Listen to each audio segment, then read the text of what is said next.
Hey, schmack a macabre, everybody. It is I, the doctor with the almost humanoids. And I'm going to throw this over this week to Count Ralphus. Count Ralphus, tell us, who do we have this week with us? We have the legendary Vincent Crowley from Acheron and Wolf in Society and a bunch of other stuff he's done. He's been around for a real long time, and I've been a fan pretty much from the beginning.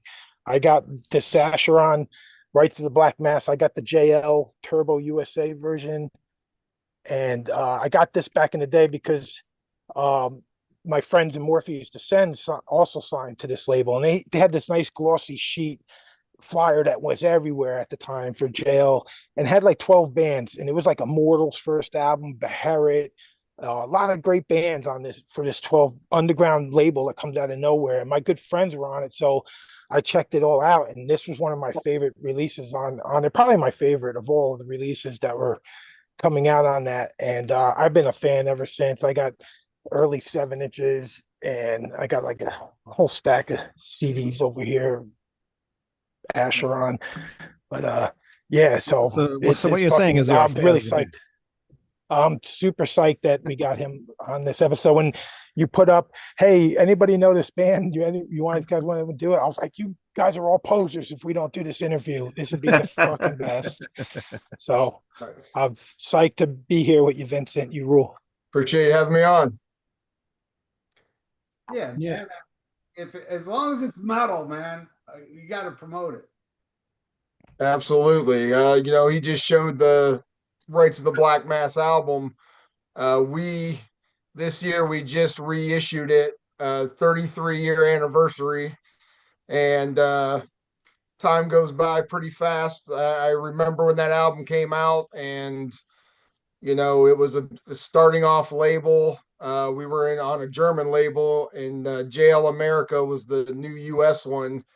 And back in the day when we had Camelot Music and all that stuff, going to the mall and actually seeing your album there was, never thought, that would ever happen. So it was good times. It's just amazing how much time's flown since then, and people are still digging it. And this new release, we made vinyl, picture disc, all kinds of sold out, pre-sale sold out for all the vinyl within the first week. So it's just amazing that music still continues to push. Oh yeah. And you're doing like an unboxing video contest, right? Tell us about that unboxing video contest. At Kenyon Records, who put the re-release out, he has the actual test press. I think he has 5 test pressings of the album, and whoever does an unboxing of this, the video and posts it, they can enter a contest, which we'll draw winners, and they'll get a copy of the test pressing. Wow, that's awesome. Cool. So what's tell us more about this reissue. You added like demo stuff onto it and stuff. Yeah, we before we did the album, we demoed the whole album, and we did that in Pittsburgh. We did the actual album in Tampa, but I found the actual DAT tape from the studio of the demo, and there's only been like one label years ago that put out some of the songs from the demo, and it sounds kind of shitty, and then you basically have the people who had the actual demo that were like copies of copies of copies, which demos always are. So we actually had something straight from the studio, and I went to my guy I go to at the studio, and I said, I found a DAT. Do you have a DAT machine? He goes, no. He goes, but I'll fucking find one. And he did, and he remastered both the album and the demo, and the demo came out like I wasn't even expecting it to sound that great. And it's just amazing when you can find these little things and take them back in the studio and kind of polish them up a little bit so they're not so, shitty sounding. And that's pretty much the bonus of the limited edition.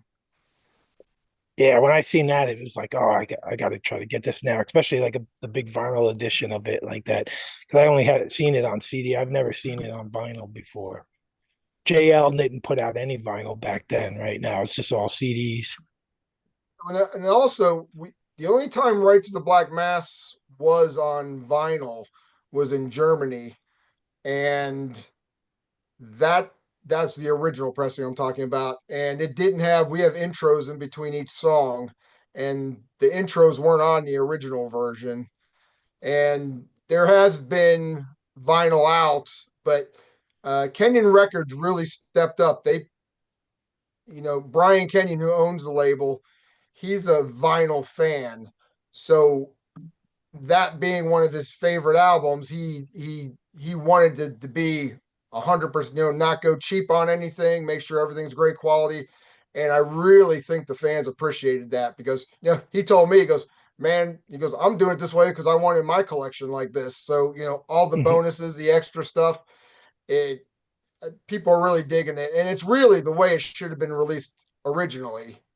But as we know, labels never usually come up with what they promise, and you get what you get. Yeah, all those intros are really important with Peter Gilmore and doing the whole like satanic mass between, like it's like a concept album. It's the satanic mass, So you take out all the intros and stuff and the interludes that Peter Gilmore added to it, and it definitely have a different feel. Especially since that, that was the satanic black mass set the music. It was from front to end. And, we were endorsed by, the Church of Satan. Anton LaVey himself gave his blessings for us to do it. We were trying to come, a lot of bands use the imagery and didn't kind of really mean it or just did it as a gimmick. And we wanted to show that, this is the real deal. And, that's my lifestyle. So I'm not trying to get attention or whatever. That's just a part of my art.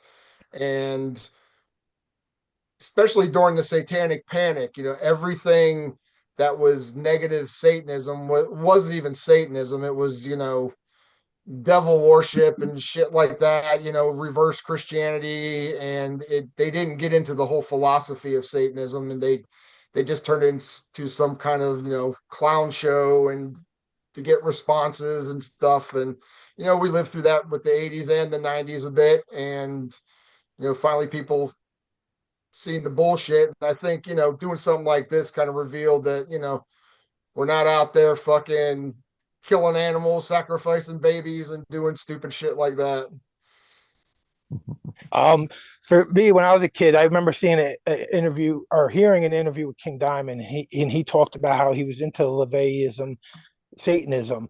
And like I realized, like he's like Iron Maiden at the time were saying, "Oh, we are not a satanic band," and they're making excuses before they played Number of the Beast live at the time, And then to hear King Diamond say that, but I got to bring up this interview that I know you get asked about it all the time. But when I was a kid, I'd come home all drunk and stoned, and I'd put on the TV late at night, and Bob Larson would be on in New York, like late at night, and you'd be like all drunk, and you play some Merciful Fate in the background real low, and watch this idiot like spew all this stuff to scare Christians and stuff. And I always had a VHS in the VCR ready to go.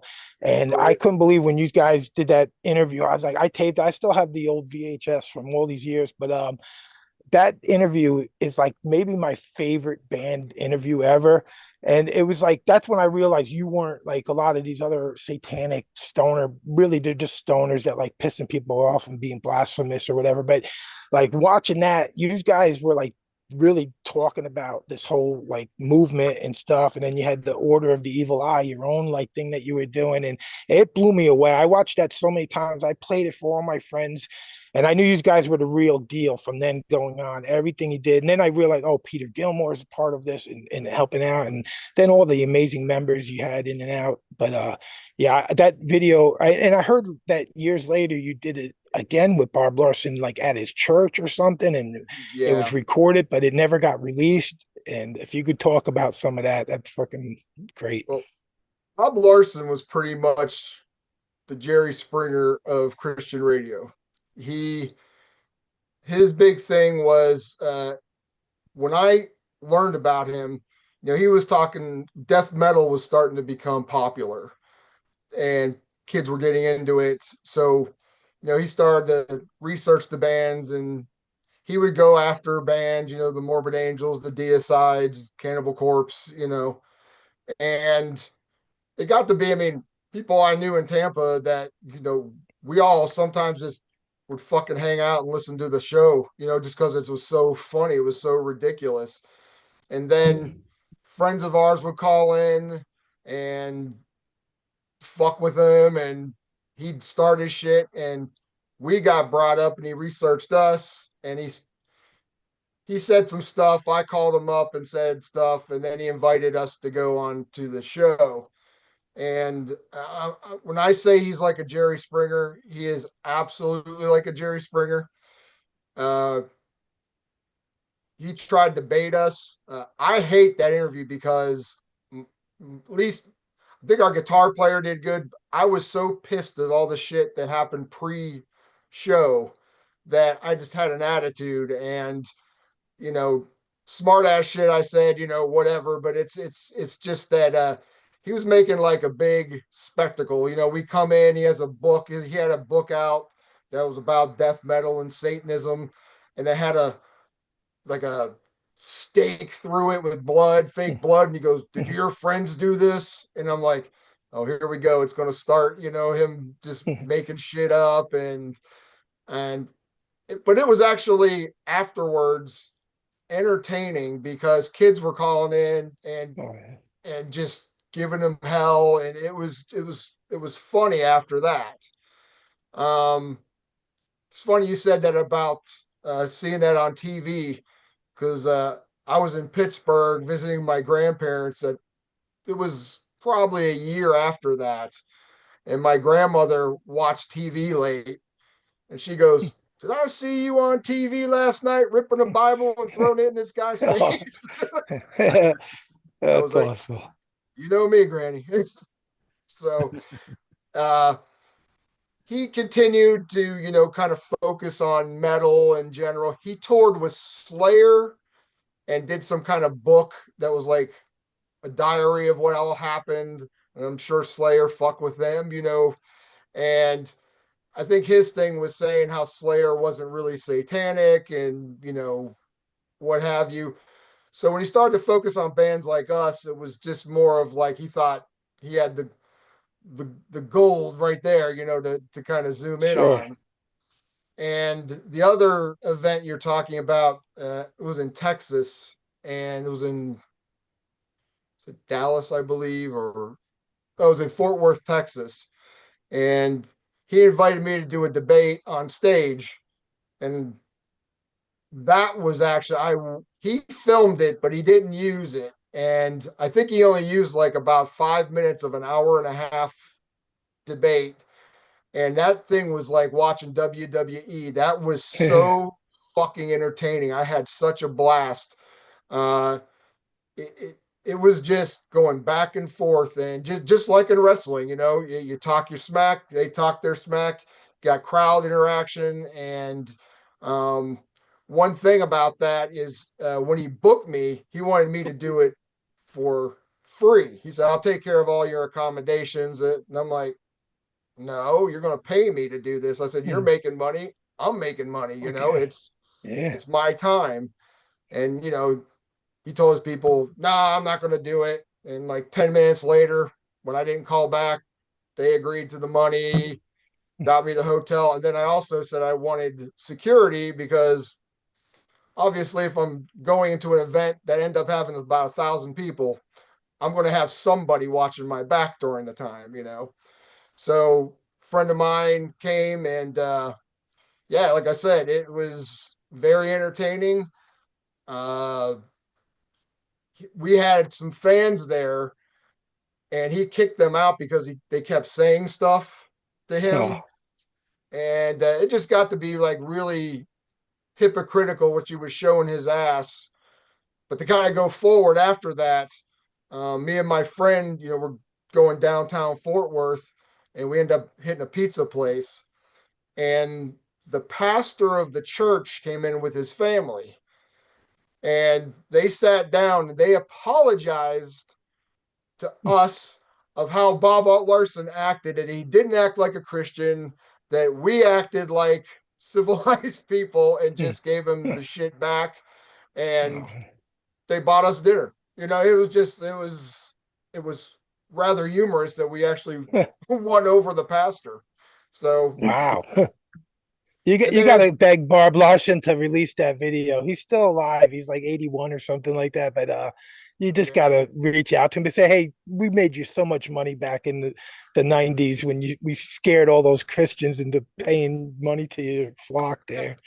it's one of those things. It was entertaining for back then, but then when you know the whole background and that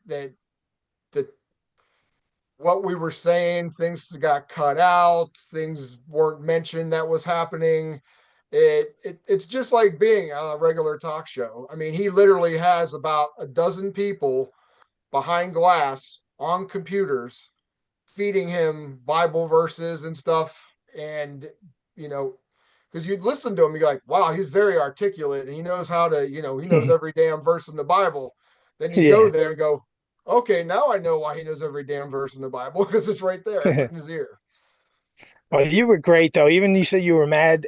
You were saying just what you're saying now. Like you're making money from this. Like he was like you guys were great for his cause, because the more blasphemous, and Glenn Batten calling in, and I heard the phone calls with Glenn Batten calling in, and it was like that just fueling his money for his money and his pastor, whatever monastery, whatever the fuck he had. But It's yeah, funny you mentioned they were just classic.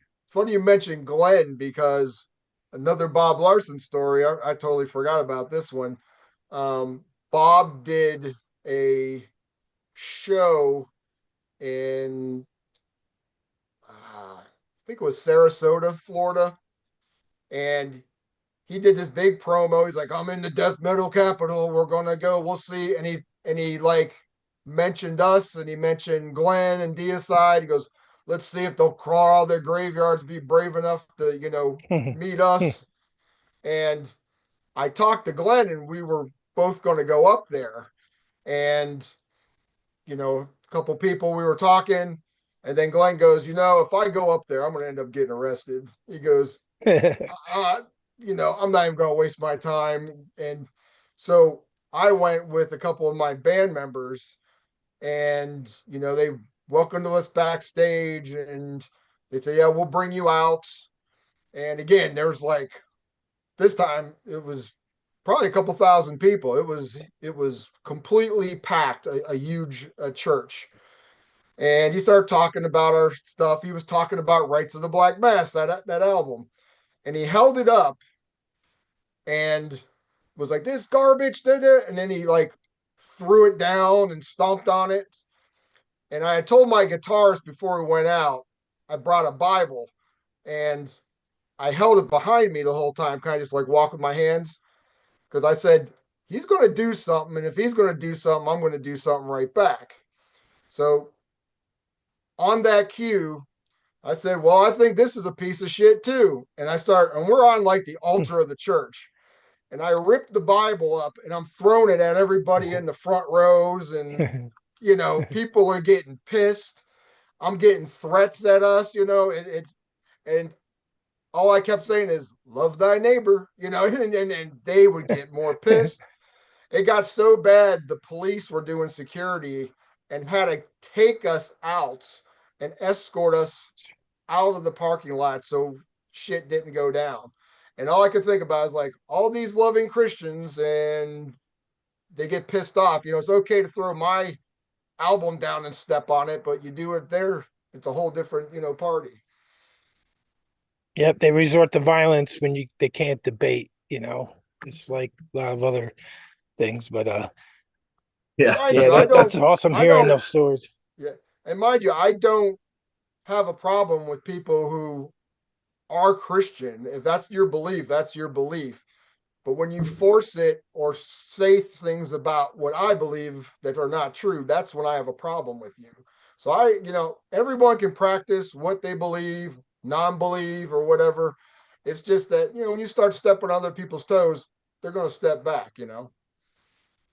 Yep, I'm 100% for freedom of religion. My family, I grew up Roman Catholic, went to religious instructions, made my confirmation, had a Slayer shirt underneath my suit, But I grew up that way.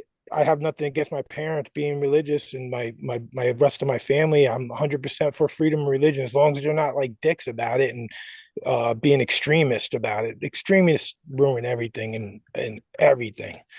Absolutely. Did they give a reason why that one show wasn't aired? That you did that you Well, did. he actually didn't, he released a video of it. It was called Highway to Hell. And what he did was he used about, and I'm being nice, maybe 5 minutes of that. And then he also did like an hour-long sermon. It was like a long night. And he did this sermon. So he did like 5 minutes with me, and then he did the sermon afterwards. And I know that's something I would like to get out and find out if he has, because he actually had pro cameras, like different angles, like all over the place. And I don't know if he just didn't like that, it was more of a battle this time, but it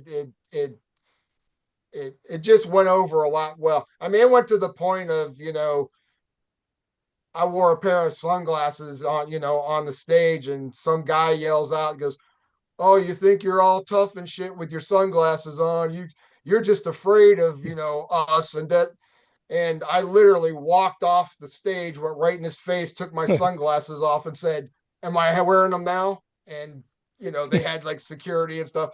So it was there was tension, but it was also good and bad. You know what I mean? There was a couple people trying to shit, and then there was people that was kind of like going along with the thing, and um, he just made himself look like an ass. It was great. These guys were wearing sunglasses in the original video, and he's like, "These guys, they're wearing black, and they got sunglasses on, and he's wearing like a priest collar. These are some bad dudes right here." Like he just really fucking loved making these guys like the most evil thing in the world. But these guys went along great with it, and then they even show the parts where these guys are talking in between when you're not on the air, which I love in the video. I guess somebody on your side had videotaped that or was that part of Bob Larson's team that just released it like that? That was his team. He taped that whole thing. Yeah, he was a marketing guy because, like I said, he had a book called Abaddon, and it was Yeah, based yeah.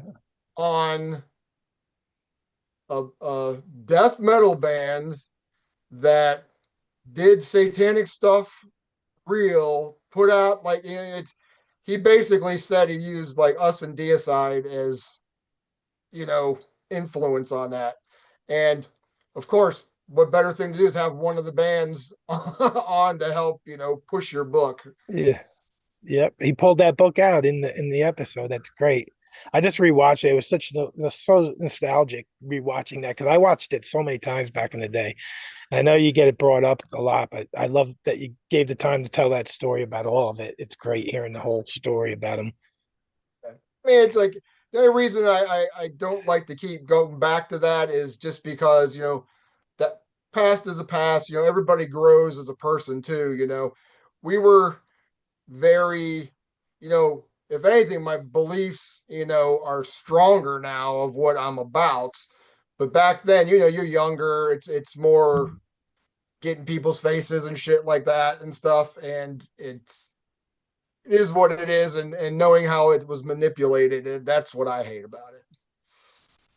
Yeah, I kind of the same way. Like I was like really into just being blasphemous kind of all the time and stuff. And I read like I got all the Anton LaVey books. I got them all, and I got all the Crowley books and stuff. I even got like this 10-inch Anton LaVey. It's just him playing the Oh, yeah. organ, pretty rare. Yeah.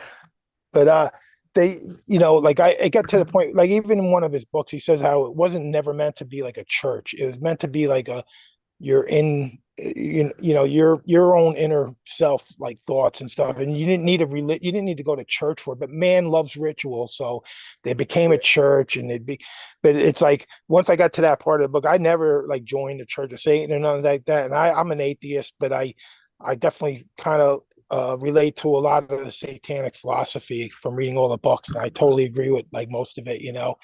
But I would never like be part of like a church or something. But that's cool that at one point you were in the church, and like you never got to actually meet Anton today though, right? Because he was No, really old at the time. yeah, he I had an invite to go to his place, and it's it's one of those things when shit's busy in your life, you procrastinate. And I was planning on going, but he ended up passing before I got a chance to do that. But just talking about like the Church of Satan, I never joined. He made me an honorary member, and then when I was involved, I got into the priesthood and stuff like that. Um, Talking about like evolving, I don't presently consider Satanism a religion. I consider it a Yeah, philosophy, just like definitely. Nietzsche or whatever. It's a concept. If you want to take it beyond that, that's up to you. But religions are more like you have to be a part of this herd and you have to believe in this specific things. Satanism is like, this is what Satanism's about. If you're not into this, you don't even come. Don't change, because it's not you.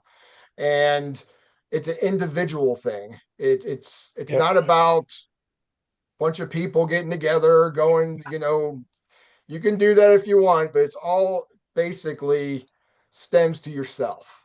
And that's why I consider it more of a philosophy. And these days, I don't even call myself a Satanist anymore. I think I live a satanic lifestyle, but I am influenced by a lot of different philosophy. I'm into the occult. I'm into different stuff. So I don't want to limit myself, especially nowadays, because a lot of these social justice warrior types are calling themselves Satanists, and they're trying to make it kind of like wear a good guy badge all the time. And it's like that's not what Satanism was about. You can do and you can promote those type of things on your own, but you don't do it under one umbrella. Satanism's an individual thing. So when people are trying to promote certain agendas and stuff, that's not what it's about. Yeah, Hey it's Vincent, kind of gotten kidnapped. It's gotten kidnapped in a way Mhm. by certain people. I'm interested in your history. Is what got you into becoming a musician? What got you into metal? I mean, are you from Florida? Is that where the band originated from? That's I was like a nomad. When I first started getting into music, I was living in Michigan. And you're in Detroit Rock City as a teenager, it was Kiss, Ted Nugent, it was all that stuff.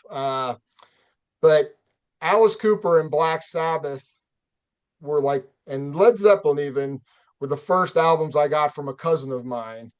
And I was really young. And the Sabbath and the Alice Cooper. Alice Cooper's the one I got first. It was killer.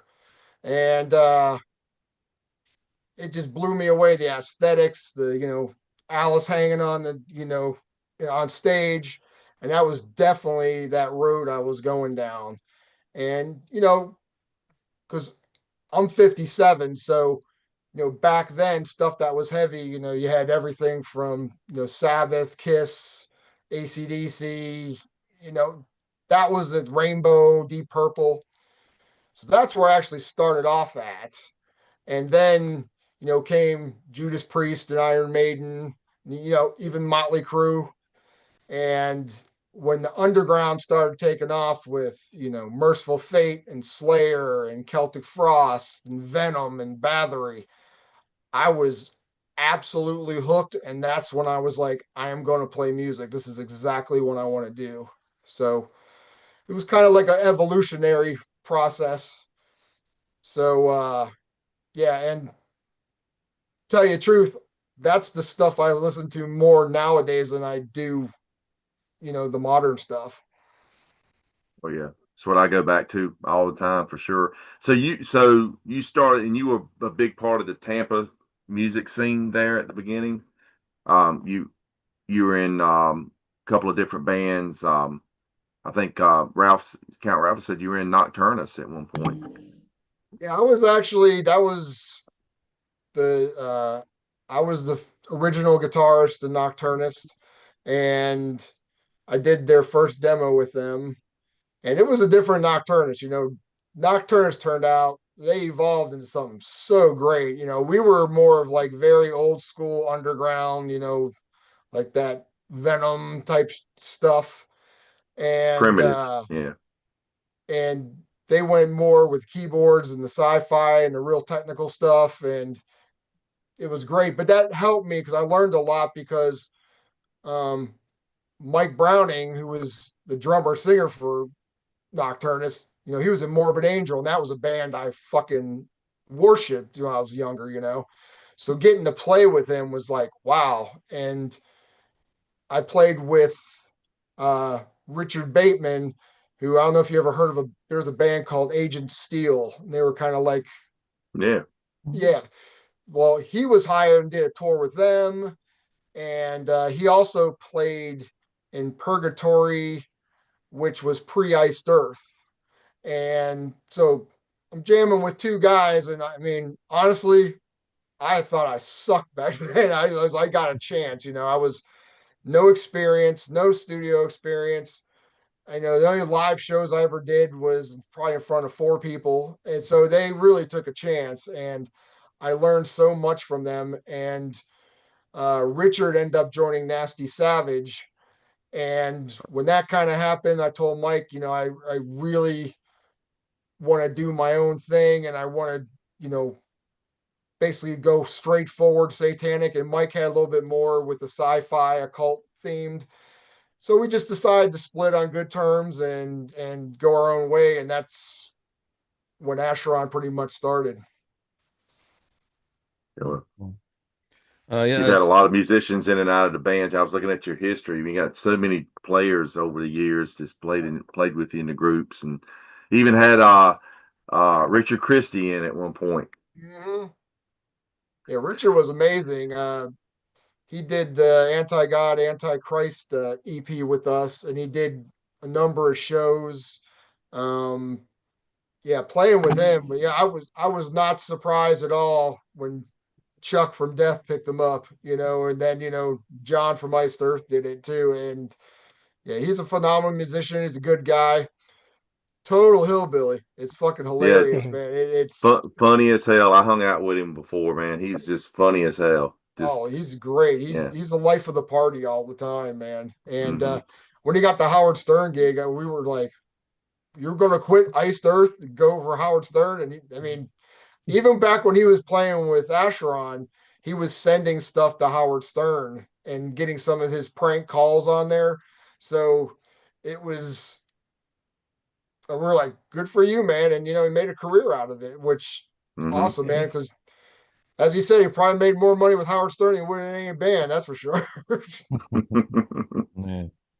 You've had a ton of great drummers: Tony Larino, Kyle Severn from Incantation, and Michael Browning from Nocturnus even played with these guys. And you had so many other ones. I wonder, like, who was your favorite, like, or thought was maybe the best, but you can't include the current drummer. Who was the best out of all of them?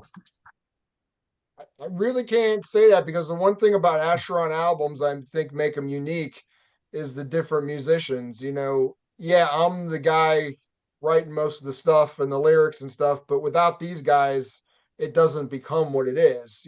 So every musician I've used has had a tremendous input on the sound and what comes in the final result. So I couldn't say what was better because each song has its own, or each album has its own feel and vibe to it. And each of those drummers, I put it this way, I don't have any drummers I can bitch about anything about. You know what I mean? It's I've been lucky. Yeah, it's amazing.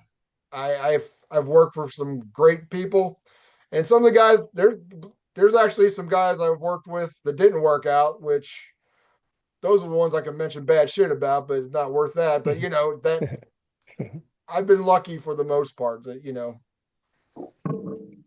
Very cool. We mentioned King Diamond and Merciful Fate on the show a couple of times already, and I do a podcast on King Diamond and Merciful Fate. And I just noticed that you released 6 months ago a cover of the song "Killers," which is a pretty deep track, I would say, from Spider's Lullaby. What made you want to cover that song as opposed to like something older? Well, I was trying, we did Halloween live, and we were talking about doing a King Diamond cover. Well, I should go back. This is for the Vincent Crowley band, not Acheron. Right. Yep. Uh, our whole thing was, even though we were in this black death metal scene, we are phenomenal King Diamond, Merciful Fate fans, and we just thought splicing our influences with what we are about would be interesting. I look through, doing Halloween live is always cool because it's a good live song. But I was trying to pick something that had a story that wouldn't just, because King always has everything linked to stories in the song. Right. One that could stand out without being just like a part of a story. And Killer kind of just talks about that, man getting, executed. And I just thought that lyrically, that being an obscure song, and also there's a lot of hate for Spider's Lullaby, and I don't know why, because I think there's a lot of good songs on it. Yeah, definitely. I have yet to hear a King album I don't like at all. I mean, obviously some are better than others, but I definitely think he's always put out quality stuff. Yeah. Have you checked out the newer songs that he's released? Yeah, the new Fate one, I saw him live do it, and I liked it. In the studio, it sounded a little bit better in the studio than it did live, just because I think they were just working out the stuff live. Yeah. And yeah, all the King Diamond stuff. I mean, I've been waiting for him to release that album. I mean, God, we've been waiting for. I think Yeah, man. I think I keep before hearing- COVID hit. Yeah. Oh, he's it's been forever, man. Yeah, he's Yeah. been promising an album forever. I still don't think it's going to see the light of day, but maybe it will. Yeah, it's a shame because and seeing him live and seeing that he's had the heart issue, he had he has a family now, but he still gives 100%, and he sounds great and has awesome musicians with him. So Yeah. it's like time ticks away, and the older you get, you realize that's why you kind of can't procrastinate too long, because as we know, we've seen a lot of metal brothers and sisters pass in the last couple years. So For sure. Yeah. It's been Even crazy just with that. recently. Yeah. Just talking about issues and getting older and everything. A couple of weeks ago, I went down to Brooklyn for Rage of Armageddon 8, and Acheron was supposed to headline Friday night show. And the night that I went with Repulsion and Deceased and Aggression and a bunch of bands was Vincent Crowley band was supposed to play. I know you had to postpone both shows because you had to get an emergency surgery. I don't know. I know you put it out there that you had to get a surgery, but I didn't hear any of the details about it. If you care about talking about that. It just really sucked because we had I had both my bands playing. We were headlining one night and opening the next night with the other band, and who does the fest, been friends with him for years. We played his fest before. Yeah. And Ed Farsley. Farsley, me and Tony do Rock Fantasy Files with him all the time, and he's an awesome person. Another- and Sure is. I remember it was a Thursday night, and I was feeling kind of, I was getting pains, and I was like, I must have ate something bad or something. So I put it off, and the next day it was still really bad, and being bullheaded, I was like, I'll give it one more day. And, Saturday got so bad, I told my wife, I was like, I better go to the hospital, because now it's just getting really, the pain's tremendous. So we went to an ER, and they gave me a scan and they're like, yeah, you need your appendix out right now. Ooh. And I was like, Oh, wow. so they didn't have a surgeon on duty, and we end up having to go to another hospital. And I had all that stuff done that night, and there was a 6 week recovery thing. And it, I even said, I was like, can I just sing if I don't play bass? I tried everything. The doctor, they're like, you can't do shit for 6 weeks. You need to get, because if that comes splits open, you can damage it, singing, you're using your, abs and stuff with that. And we end up having to cancel like all the rest of the shows for the year because we were booked up to Halloween. And yeah, it was just a bummer. But it is what it is. And, I'm feeling a lot healthier now. And, a couple of weeks we'll be getting back to work and start working actually on a new album. So that's the next goal right now. That's And good. that's a new Acheron album or a Vincent Crowley album? That'll be a new Acheron album. Yeah, it Oh, was cool. it when we did the Vincent Crowley, we did 2 albums with Vincent Crowley, and I was doing a Q&A on my YouTube channel, and I would just answer questions people had about any of the bands I was in and like stories or whatever they wanted to know. And it got to be quite a few episodes I did, and um, the fans start really for Acheron kept coming out of the woodwork, and they kept going, "When are you going to do it again?" And I'm like, "I'm doing, Vincent Crowley now. It's like, that's my main band." And someone mentioned one of our albums, and I was like, "Man, I haven't listened to that in a long time." So I got the CD, I listened to it in my car, and I was like, "Oh, this is kind of cool." So going from that, I started fucking around with the guitar, and all of a sudden I'm starting to write fucking Acheron type shit, and I'm like, "Oh, here we go." And it with that came like lyrics coming in my mind, concepts, and I was like, you know what? Why can't I just do both? King did it. King has been Yeah.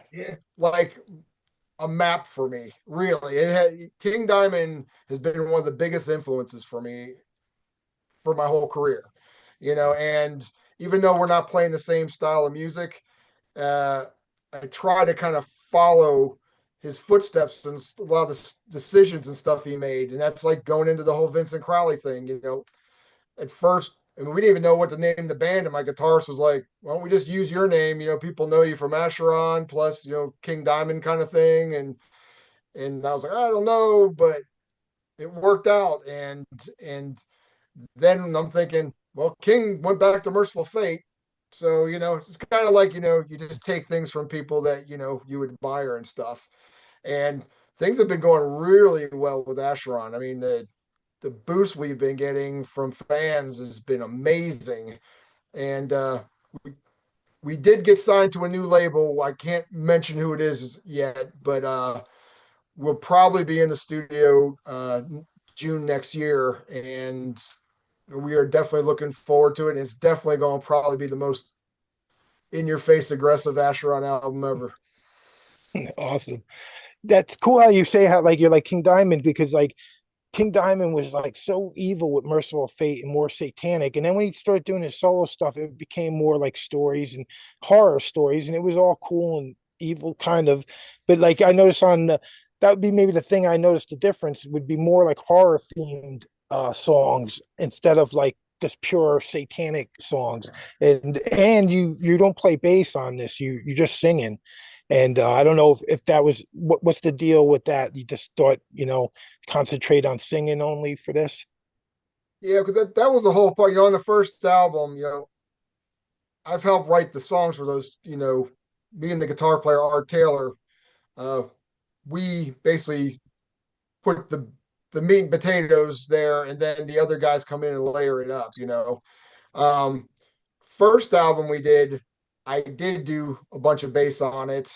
I just didn't kind of focus for me to be the bass player.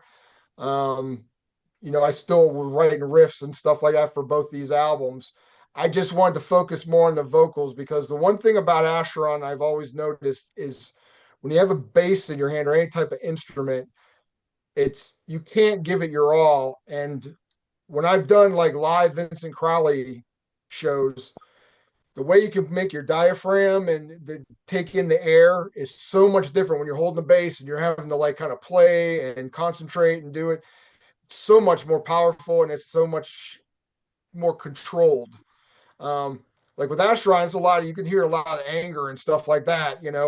With the Vincent Crowley stuff, it's heavier, but it's not meant to be. That's why there's dark topics and stuff, but if I want to do something satanic, I'll do it with Acheron. You know what I mean? I don't want to have two bands doing the same thing.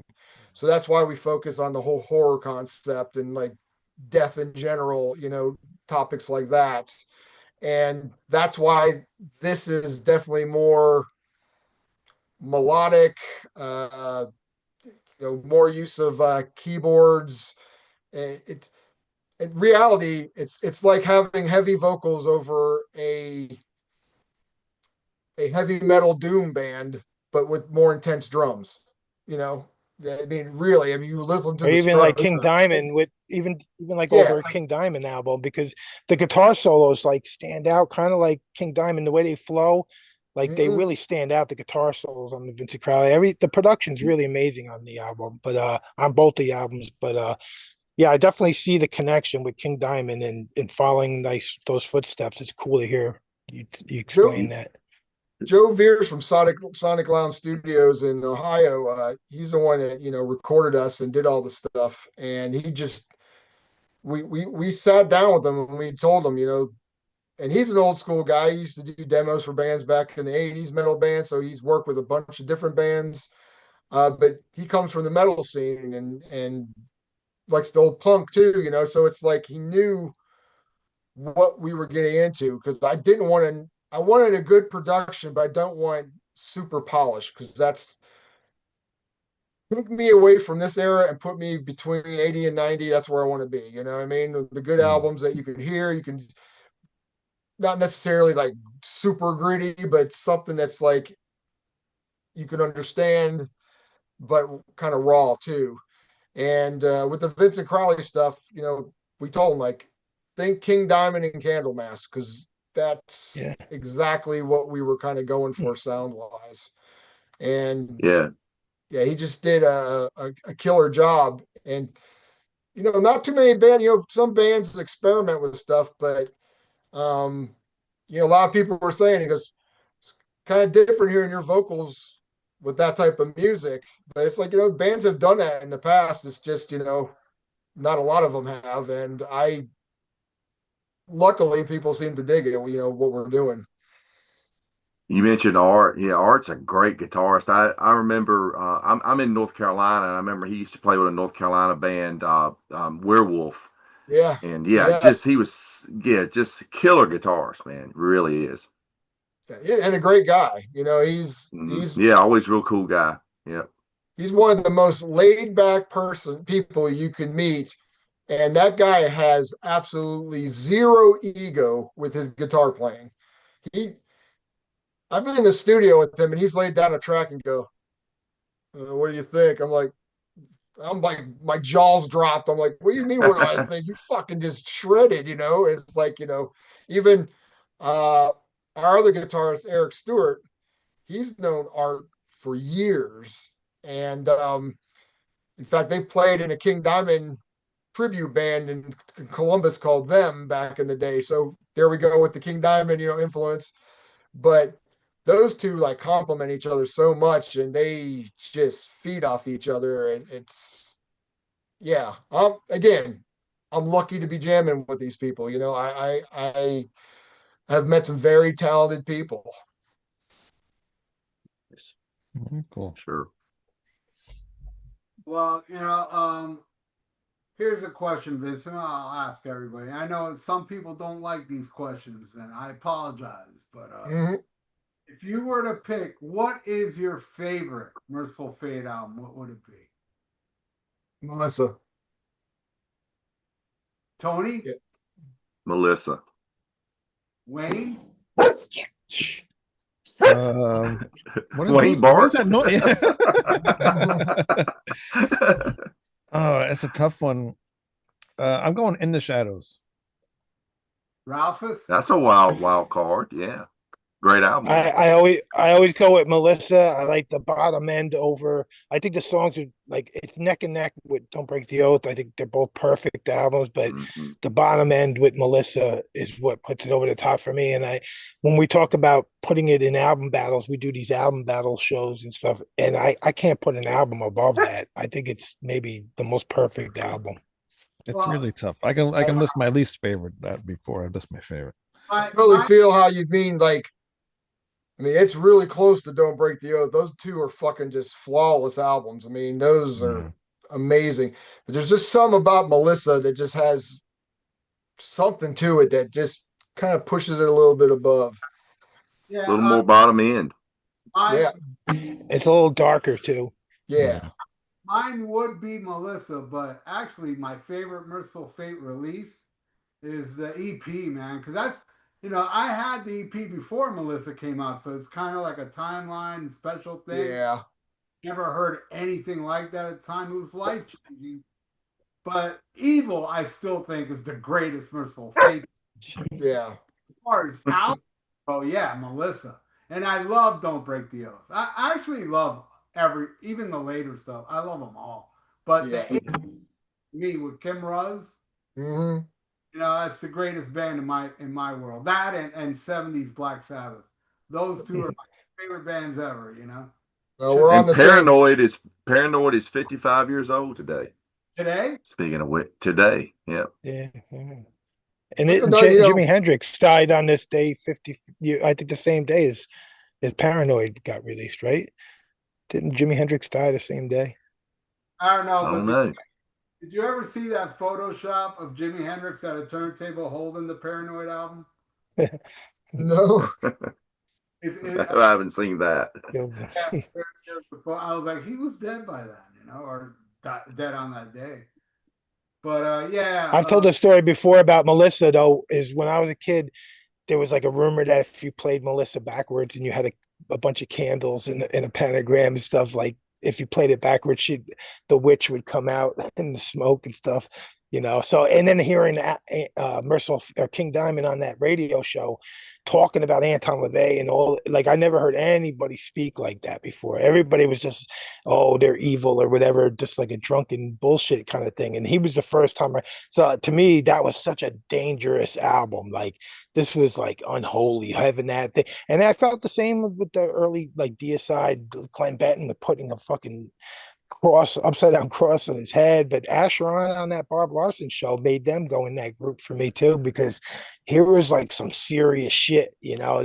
These guys weren't just like trying to fucking make some extra money by being evil, like Motley Crue with their fucking pentagram and shit. It's like this was the real deal. This was the dangerous music to me, and a lot of the other stuff that Vincent's been part of, Wolf in Society and Infidel Reich and stuff like that too. He's definitely always been a serious fucking dude. But then when you hang out and talk with him, he's just like another metalhead.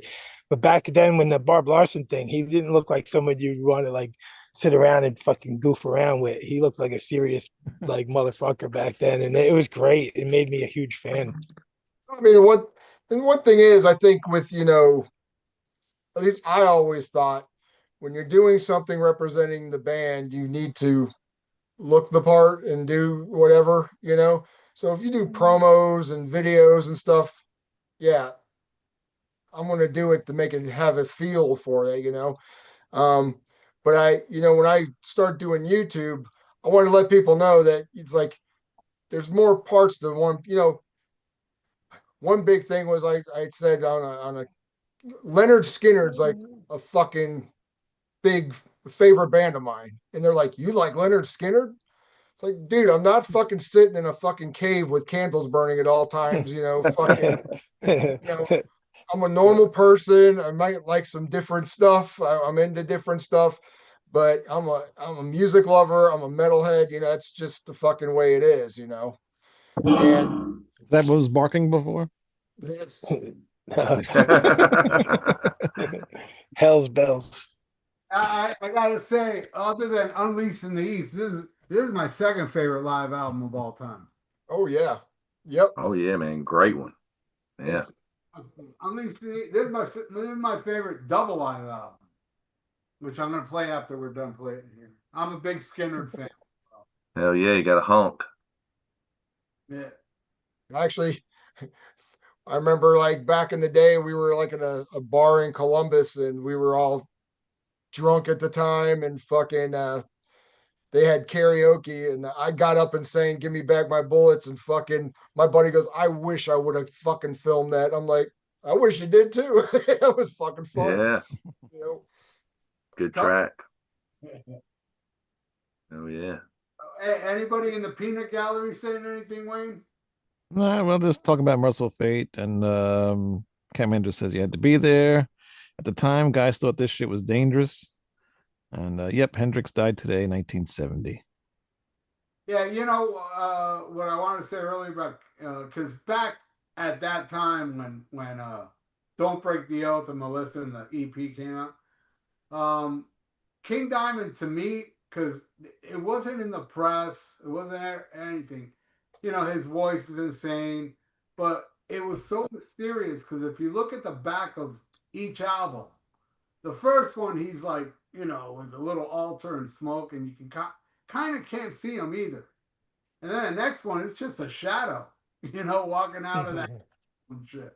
And that was just so killer because back then, you conjure up the images of this guy's, some kind of from hell. He's from hell with that fucking voice. It's from hell. Like, and yeah, it made it mysterious.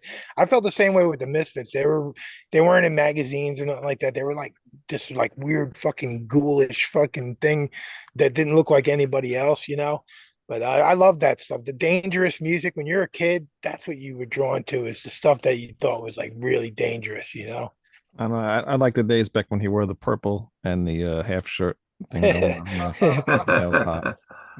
But I grabbed this vinyl a couple of weeks ago. I think you got this right, Ralph? No, I don't. I got that You don't one. have this one? I got Oh. that one. I got that bootleg. I haven't listened to it yet. But... I think that was those pictures are from when he was at Bratz. In Bratz, yeah. Yeah, or Black Rose or whatever. Yep. Mentioning bands, when you mentioned Black Sabbath, as much as I like Merciful Fate and King Diamond, I mean, Black Sabbath is my personal favorite because without them, I mean, even with like one thing about Acheron, we were one of the few bands that did slower songs at times, and a lot of it was very Sabbath influenced. And that was a band which their music just did the talking. Their lyrics, they really weren't evil. Their pictures, they definitely didn't look like a King Diamond, and it was their music that carried everything, and it just surpassed everything, and if you think about it, you can still put on that first fucking album and it blows away everything now. I mean, it's just fucking amazing. Mm-hmm. Me and Ralph both say Black Sabbath is our favorite bands. Yeah, both me and the other Ralph. 70s Sabbath is my favorite band. That's just, I can never get if I'm in the mood, I want to listen to something and I can't think of a band who to put on, I go to Sabbath because it always works. Absolutely. Any of those 70s, it always works. The organic nature of that band and the rhythm section is just unbelievable. Bill Ward to me is the greatest drummer ever, and the riffs, Tony and Ozzy's voice, you just can't be beat, in my opinion. Yeah. That's what's great about the all the Acheron is like he was saying, they were more like a fast, heavy, mid-pace kind of band. They weren't like the Morbid Angels, and there were so many of those bands, just, and there was more like a groove and feel to, and a lot of great riffs going on with Acheron. So people got to discover these albums. Here's a great one for people that maybe never got an Acheron album. Check out this one, Decade in Furnace. It's 1988 to 1998, and it's just like it's 2 discs, and it's just like a best of with 2 discs, like so many songs on here, and you really get a good idea of what this band is about. If you don't have one, that's a good one to start off with, or the brand new one that is coming out, which is their first debut album, which everybody should get. There was a question in the chat here. They want to know what your favorite Norwegian black metal album is. Hmm. I mean, there's so many good bands over there.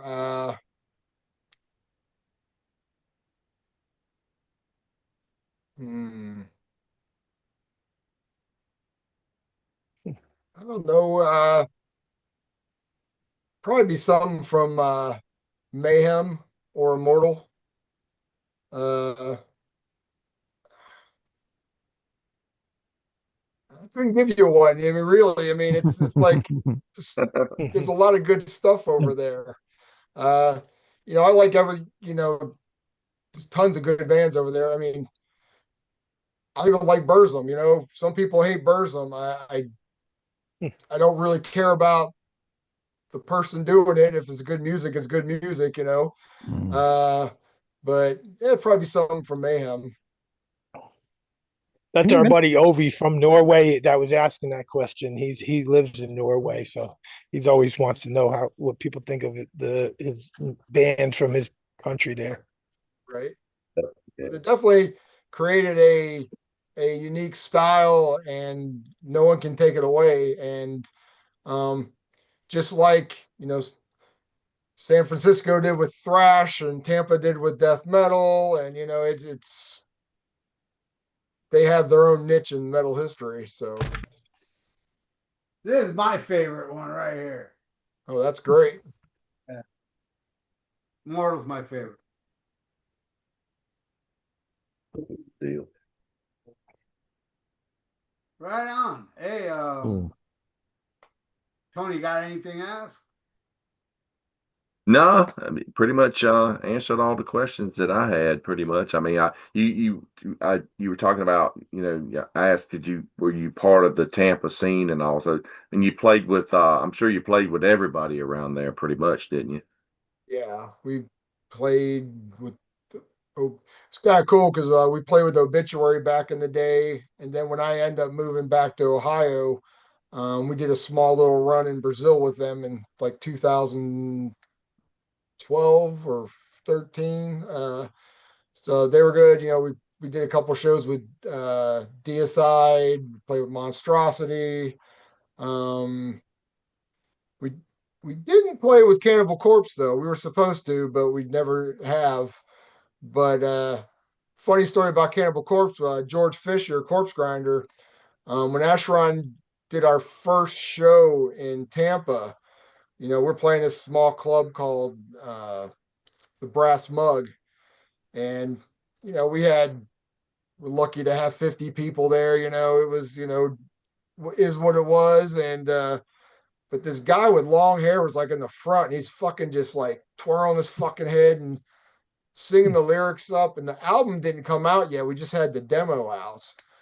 And I'm like, who the fuck is that guy? And I met him afterwards, and that was George, and he was in Monstrosity at the time. And that guy to this day is as cool and laid back and Yeah, as super cool approachable guy. as anybody out there. That guy deserved getting that part in the band, and I really think he's done great work, and I'm so glad for his success. Yeah, he's super cool guy. You met. I seen I him was say- back in Monstrosity. I seen him when he was in Monstrosity before he joined Cannibal Corpse. I had their demo in the first album. I even met him back then and got him to sign it and stuff. Yeah, we actually got to play with them with Monstrosity, so that was cool. I actually Yeah. saw a Monstrosity reunion with George. I think it was like 2001, maybe. Oh, okay. That's Culture, awesome. Yeah. Fort Lauderdale. Man, there's like it just blows my mind. So many of these bands I was around back in the day still going. I mean, who would have thought, in our Awesome. later 50s, some people are 60 now and still doing it. And I was always told, yeah, this will last about you'll be lucky if it lasts 5 years, and then you're going to be no one's going to want to listen to you. And fortunately, there are a lot of different styles that do that, and some come back, some don't, or but metal, man, it's always there. It might not be as big as it once was, but it goes in bursts. And to tell you the truth, lately, Acheron's getting more push and playing in front of more people than we ever did. So that blows me away. There's a new generation of metal fans out there that they're taking cult bands that from way back, and they're actually, some of these bands are bigger now than they were in the 80s when they came out originally. Unbelievable. Yeah, the kids are all into it because they had something they have something we didn't have. They had the internet where they can instantly listen to something. We had to go out and search for the recordings and stuff like that. Now they've got it at It's the click of a amazing. button. Yeah. But it's great. It's amazing great how that they bands can. only lasted like 10 years back in the day. Bands like Led Zeppelin that were selling out stadiums, and Pink Floyd and Black Sabbath, they couldn't last more than 10 years. Then you get these underground death metal bands that don't really make money. They still got to usually work and everything, and they're doing it for the passion, and they're doing it 30 fucking years. Who would have fucking thought this shit would have been going on for that long, But I got one last question as I wanted to ask was, I heard you were working on a book a while back, and I was just wondering how the progress of that book is going. You were going to do something like 30 years of being in Acheron or something like that. Yeah, I still have stuff written down. I still plan on doing something. I think I'm going to expand it, just kind of my whole career, how it started and everything. I'm just talking to some people to work with, because that's something that I want to have someone to work with, because not like I write books all the fucking time.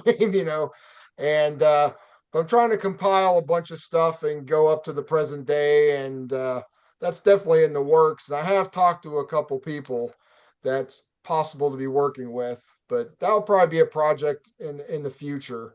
When Acheron started doing shows again, I wasn't expecting to get another deal. I wasn't expecting to do another album.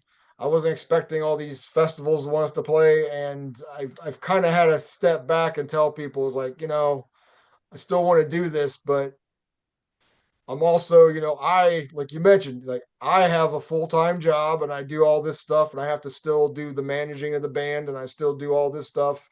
When I do shows, I literally have to take off work, and, my vacation time becomes playing in front of people a lot of times. So I have to make time, not to mention, I'm married, and, I have family. So I have to kind of make time for everything. And, but I very much appreciate where I'm at now.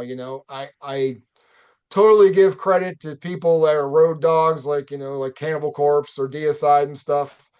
You get this part of the game when you're getting older, you get health issues come about, stuff like that. On the road gives you insurance and stuff like that. These are things that people really need to think about when these older bands come through, like, the Deicides or the Morbid Angels or whatever, and show up, because, I mean, that's their livelihood, and they've been doing it for years. I can't say I've been like a road dog on tour every year, and I put out albums, I'll play shows here and there, and I've done regular life. Those guys fucking, like, they live it. And, when it gets, because we're all approaching the end, I don't know how much people want to see a 70-year-old death metal guy up on stage. You know what I mean? So, We haven't seen that yet. We don't know if they can even do it at 70, but I was just thinking, like, if Acheron was on the road more back in the day, I think you've got to be way more popular. I mean, in the underground, you're a beloved cult band. We all love you. I always thought you guys should have been, for doing it this long and putting out so many albums, you guys should have been way bigger. But I guess the one thing that maybe held you back is that you didn't tour as much as like all these other bands. Like you're saying, you weren't a road dog. You had to deal with life and stuff. But Well, it I think that's was. the only reason why you're not one of the biggest bands out there. Well, I appreciate that. It's just I made a lot of bad record deals. I mean, that's the big thing. When you have labels that aren't necessarily pushing you or helping you get on, because back then labels were an important part of getting you on tours, give you a little tour support. Nowadays, not so much because of all the downloading bullshit and stuff. But back then to put you on the road, help them sell money, and it also kind of put you in debt to them because you have to pay back all that money you just borrowed to go on tour. And we never had a label to do that. And there were a couple big labels that were interested in us.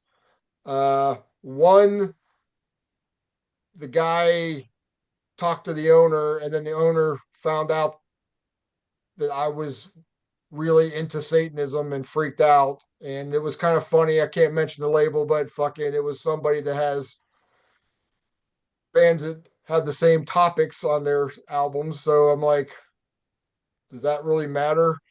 And then another label that became big, they wanted me to drop the satanic thing and go for a more biohazard thing. And I was like, what the fuck? It was like that 90s era when they were big. And I said, yeah, you can stick your deal up your ass, Yep. Can't blame you there. All right. Well, one last thing before we go. Another question about Black Sabbath 70. Let's pick, what is your favorite album? Starting with Vincent of the 70 Sabbath. Hey, I'm kind of like you because my first bought Sabbath album was Volume 4. And that has a really special place in my black heart. It's just, I always will. But Sabotage is like, God damn, it's a fucking brilliant album. You know what I mean? It's those two are neck and neck, but I'll probably go with Volume 4 just for the nostalgia, Right on. How about you, Wayne? I'm gonna go with debut. I like the Uh, debut. Ralphus? I've talked about this so many times, but it's like it's the one band's like every 3 years it's a different album and it constantly changes. And the last 3 years it was fucking Master Reality, no doubt. And then recently, because Ozzy dying, we did like these big episodes about Ozzy and Sabbath and everything. And I really said, let me see if it's changed now, because it was Volume 4 before that, then it was Sabotage. And for the first time, Bloody Sabbath has kind of snuck into the top 3 for the first time for me in a long time. Never was in there before, but Sabotage kind of moved into number 1, and Master Reality got moved out, and Volume 4 is still in there. So I'll go with Sabotage right now. But ask me again in 2 weeks, who knows? Yeah, I have a hard time between, and it changes. Volume 4, Bloody Sabbath, and Sabotage. Those 3 are the ones that are my favorite here and there. But the one that usually is my favorite, and it's my favorite today, but it usually is more than the other 2, is Volume 4. It's just something about that album. It's like you don't need drugs if you got Volume 4. You put that out, you get high. You really do, man. It's just greatest shit Hey, ever.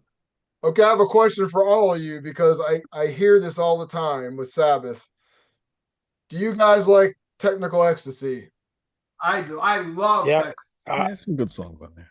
Yeah, some I good like it, songs but it's on it. outside my Not a top favorite. 6. It's the first 6 or the main 6. It's the best 6 album run of all time. I love Technical Ecstasy, but that's where it kind of breaks from being like a perfect album for me. With their first 6 is unbeatable. I love Technical Ecstasy, and it's funny. It's not my favorite Sabbath album, but the Sabbath album I listen to the most is Never Say Die. That's the one I'll listen to the most out of all the Sabbath albums. Yep. Not my You favorite, played the other ones out. but Yeah, you played them all out. So it's like, yeah, the freshest. It's the freshest. I'm the same way with even the Ozzy solo albums lately. I'd rather hear like the later solo albums just because I didn't play them out the way I did those early ones, you know? right. Ozzy's voice was so unique, and when he passed, that it was like not even real, because it was like when Lemmy died and Yeah, Dio died. It was just kind of like, yeah, did that just fucking happen? Did it really happen? Those guys yeah, were supposed to be like superheroes that last immortal, Yeah. yeah. And that really, I think, closed a chapter in a lot of us, growing up. It's like, wow, this Yep, for iconic sure. person just left. And at first, when he did that final gig, I thought, I don't want to see Ozzy like that. I don't want to see him hardly be able to sit or sing. But after I watched it and he got to do his last things, it was just him getting together with the guys and fucking saying goodbye. And fucking, I was like, man, when he passed 2 weeks later, I was like, that is as metal as you can get. You did Yeah, I'm exactly glad he did fucking it. what you wanted. Yep, I'm glad he did it. Yep. Yeah. yeah. And oddly enough, it was 19 days after the final show. The same thing with Motorhead. 19 days after. Yeah. Right. Mm. Yeah, it's Yeah. Lemmy, I know he had to kind of get off stage a couple times, I believe, because he was getting in bad health. But I mean, you think about it, anybody else that lived Lemmy's lifestyle, it's Yeah. I'm amazed he lived that long. Except Keith Richards, Yeah, who's I was lived gonna say Lemmy's that lifestyle. Yeah. when Hey, Keith Vincent, Richards passes, you still guys, doing your we got to Vincent, you worry. still doing your podcast? You're still doing your podcast, like your own channel on YouTube? Are you still doing that? Because I remember seeing you do one where you were like walking around your house in the basement, like your man cave, and I had so much of the same shit that you had. Like I have the same masks and skulls and horror toys and stuff. I was thinking he must be going to the Chiller Theater a lot back in the day, but I was just wondering, are you still doing that channel, like in promoting the stuff on your own channel? Since I've gotten like the two bands now, I go on there every once in a while. I'm not doing it like I used to do it. I want to try to get back into it when I have some free time. And I do post every once in a while, stuff that's going on and stuff. And I want to get my show back, What Gets Your Goat, which is always good. I usually have, some metal friends on. It's just us bitching about shit in life that annoys us, and we have a good time and fucking, show, it's not serious. It's just all about having a fucking good time. And that's the thing with life. You have to have balance. It's like when I promote my music, when I make my music, I'm angry or I'm passionate about what I'm talking about. But I also have a very good sense of humor and I love it. And that's as much as the other one. And doing that's just enjoyable, just shooting the shit with other people. Cool deal. That's what we do on here most weeks. If we're not interviewing, that's what we're doing. Right. Yeah, yeah. So I think our most watched shows are when we do the question and answer episodes because people just send in questions and get answers from everybody because everybody's just so loose and cool about it. Yeah. I'm on one soon in a few weeks. But I mean, and we're carrying, we're right now, we're still carrying that torch and we got to pass it to the next generation. And, uh, the way a lot of these, it's not everybody, but there's a lot of fucking young people that are so pussified, I would say. Everything offends them, and it's getting fucking Oh yeah. ridiculous. When punk rock used to say fuck the government, and now it's like I love the government, and like what the Yeah. fuck happened? It's just like music needs to become rebellious and dangerous again. And I'm hoping, because I know there are people out there, younger people that are following the path as we've followed, but they're going to have more of a fucking problem because, you know, we got people now trying to stop shows. Like we talked about earlier with the satanic panic. Now it's the N-word Nazi panic, and everybody, you know, that doesn't This subscribe fucking to, cancel culture bullshit. It's cancel yeah, culture. Yep. Fucking same thing as the satanic panic. Really, it was the cancel. That was their cancel culture. We didn't come up with that term back then, but basically what it was. right. Yep. Yep. The satanic panic was at least funny, you know. Right. Right. Oh, Bob Larson was fucking like, it was like better than watching Eddie Murphy stand up back in the day. Like I used to just sit there and laugh my ass off because he was just so like into it. And you guys got to all. Hey, that interview that I was talking about is all up on YouTube. So just put in Bob Larson speaks with Acheron or something like that. It'll come up. It's up there on YouTube. It is fucking amazing. I'll definitely check it out right after this. But Yeah, man. I want to thank you so much, Vincent, for your time, man. Yeah, I hope you had fun with us almost humanoids. Yeah, we had a great time, man. Thanks for having me on. Yeah, man. Thanks for being Awesome. with us. And you're It's invited, an honor being on with you, Vincent. Thank you. and you're more than welcome to come back when you got something to plug, man. Okay, appreciate it, man. Yeah, man. All right, yeah, good night. And everybody, thank you for watching. And schmack 'em a gob.